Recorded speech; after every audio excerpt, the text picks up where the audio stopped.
Hello दोस्तों, okay education में आपका स्वागत है। आज हम लोग गोलीय दर्पण के द्वारा प्रतिबिंब का बनना समझेंगे, ठीक है ना। देखिए, गोलीय दर्पण के बारे में तो आप समझ चुके हैं। पिछली वीडियो में जो है आप लोगों को जो है हम समझाए भी हैं,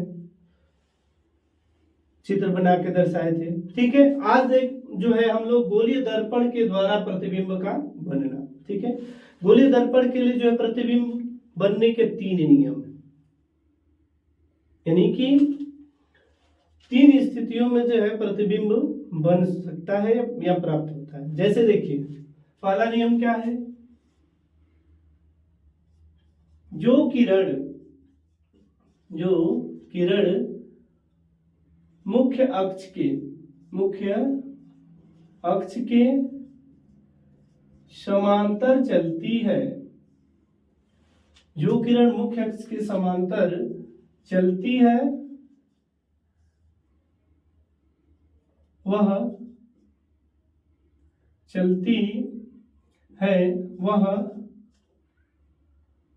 दर्पण से परावर्तन के पश्चात जो किरण मुख्य अक्ष के समांतर चलती है वह दर्पण से परावर्तन के पश्चात फोकस से होकर गुजरती है,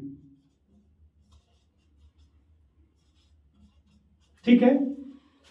यानी इस नियम का कहने का मतलब है कि जैसे कोई गोलीय दर्पण है, सपोज करिए कि यह एक अवतल दर्पण है, ठीक है,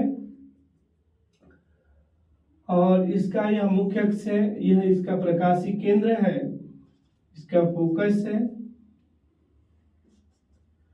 और यह है आपका वक्रता, ठीक है ना। सपोज करते हैं कि इधर जो है कहीं भी वस्तु एक रखी गई है, ये भी कोई वस्तु है, ठीक है।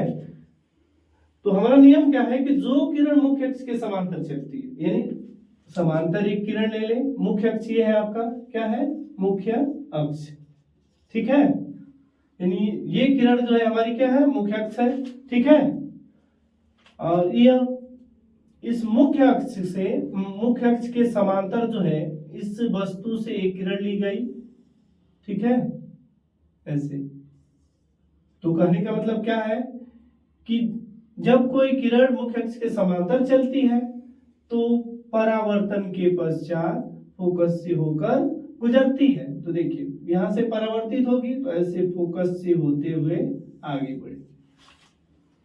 यह है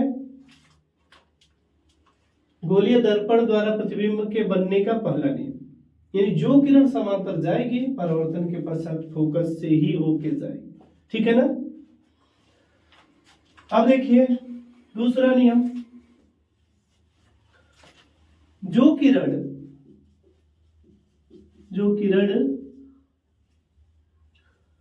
फोकस से होके जाती है, फोकस से होकर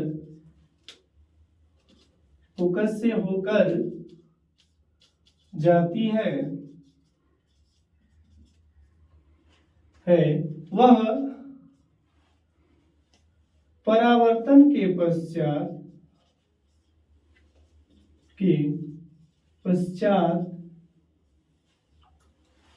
जो किरण फोकस से होकर जाती है वह परावर्तन के पश्चात मुख्य अक्ष के समांतर हो जाती है।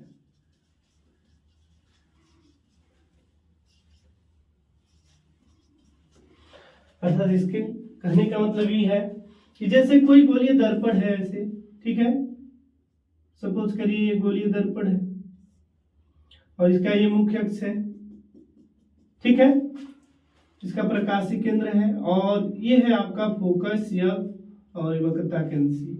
सपोज करिए कि एक किरण इधर से जो है आपतित हो रही है, किधर से, इधर से, और फोकस से जो है कहाँ आपतित हो जाए,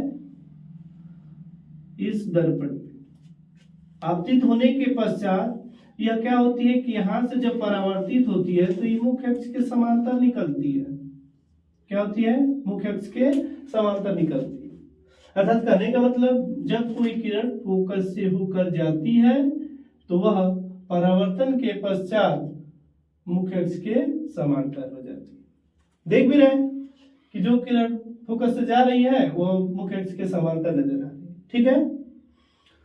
अब जो है गोलीय दर्पण द्वारा जो है प्रतिबिंब का बनने का तीसरा नियम। ठीक है। तीसरा नियम क्या है? देखिए, जो किरण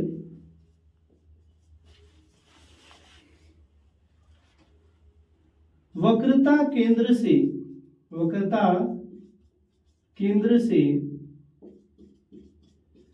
होकर जाती है, जो किरण वक्रता केंद्र से होकर जाती है, सीधे होकर जाती है, वह परावर्तन के पश्चात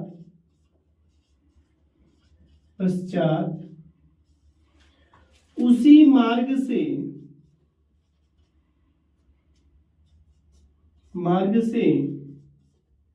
वापस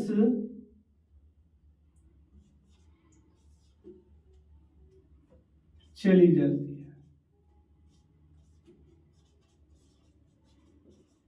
अर्थात कहने का जो किरण वक्रता केंद्र से होकर जाती है वह परावर्तन के पश्चात उसी मार्ग से वापस चली आती है। ठीक है। तो कहने का मतलब जैसे ये गोलीय दर्पण है ना, और इसका ये मुख्य अक्ष, ये फोकस हो गया, ये वक्रता केंद्र।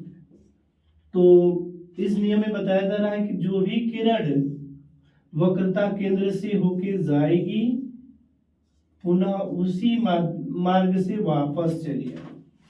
अर्थात कहने का मतलब जो किरण वक्रता केंद्र से होकर जाती है उसी माध्यम में वापस चली आती है। ठीक है। तो ये जो है प्रतिबिंब बनने के 3 नियम है, परंतु प्रतिबिंब को आप दर्शाते कैसे हैं इसके बारे में भी हम लोग अभी देखते हैं।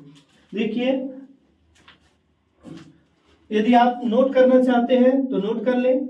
इसके बाद अगला टॉपिक जो है हम कैसे प्रतिबिंब बनता है उसके बारे में समझाते हैं। मान लीजिए कि कोई गोलीय दर्पण है। ठीक है। गोलीय दर्पण का ये प्रकाशिक केंद्र है और इससे होकर ये मुख्य अक्ष जा रही है। ठीक है। यानी कि ये प्रकाशिक केंद्र हुआ और ये इसका मुख्य अक्ष। ठीक है। मुख्य अक्ष पर कोई वस्तु ऐसे रखी गई है। ठीक है। तो आप अभी पढ़े कि प्रतिबिंब बनने के 3 नियम है, तो इन नियमों में से जो है कोई 3 या तीनों नियम यूज करके जो है हम प्रतिबिंब को समझ सकते हैं। देखिए कैसे। सपोज करिए कि ए बी कोई वस्तु है। ठीक है। ए बी कोई वस्तु है और इसे तो देखिए वस्तुओं से तो अनंत किरणें उत्सर्जित होती रहती हैं। ठीक है। परंतु हम इसमें से कुछ किरणों को लेके, जैसे जो नियम आप पढ़े हैं उस नियम के आधार पर, जैसे मान लीजिए एक किरण जो है समांतर ली ऐसे, ये समांतर किरण। तो आप अभी पढ़े कि जब कोई किरण समांतर जाती है तो यह फोकस से, यानी ये सपोज करिए ये फोकस है, फोकस से होके जो है गुजरती है, यानी समांतर आती है और परावर्तन के पश्चात फोकस से होके गुजरती है। ठीक है ना। और एक किरण अभी पढ़े कि जो किरण वक्रता केंद्र से जाती है उसी मार्ग में वापस चली जाती है, जैसे जिस मार्ग से आई उसी मार्ग से वापस चली जाती है। अर्थात कहने का मतलब जैसे ये किरण है ऐसे जा रही हो और यहाँ आपतित, ठीक है, और यहां से इसका पुनः परावर्तन हो जाता है, यानी आपतित हुई और इसी मार्ग से वापस। तो जब ये 2 किरणें, यानी जो समांतर आती है फोकस से जाती है और जो किरण वक्रता केंद्र से जाती है उसी माध्यम में वापस जाती है, ये जो दोनों किरणें जहां मिलती है वहीं पर वस्तु का प्रतिबिंब हमें प्राप्त होती है। ये देखिए दोनों रेखाएं जो एक बिंदु पर काट रही हैं। ठीक है। तो यहाँ वस्तु का प्रतिबिंब जो है इस वस्तु की तुलना में छोटा नजर आ रहा है। ठीक है। और उल्टा प्राप्त हो रहा है, यानी कि ए डैश पी डैश प्राप्त हुआ। ठीक है, इस प्रकार से जो है हम लोग प्रतिबिंब को दर्शाते हैं। अब जो है यानी कि इससे संबंधित आप तो समझ गए। अब जो है फिर अगले क्लास में आप लोगों से पुनः मिलेंगे। हमारे चैनल को लाइक और सब्सक्राइब भी करते रहिए। ठीक है, धन्यवाद।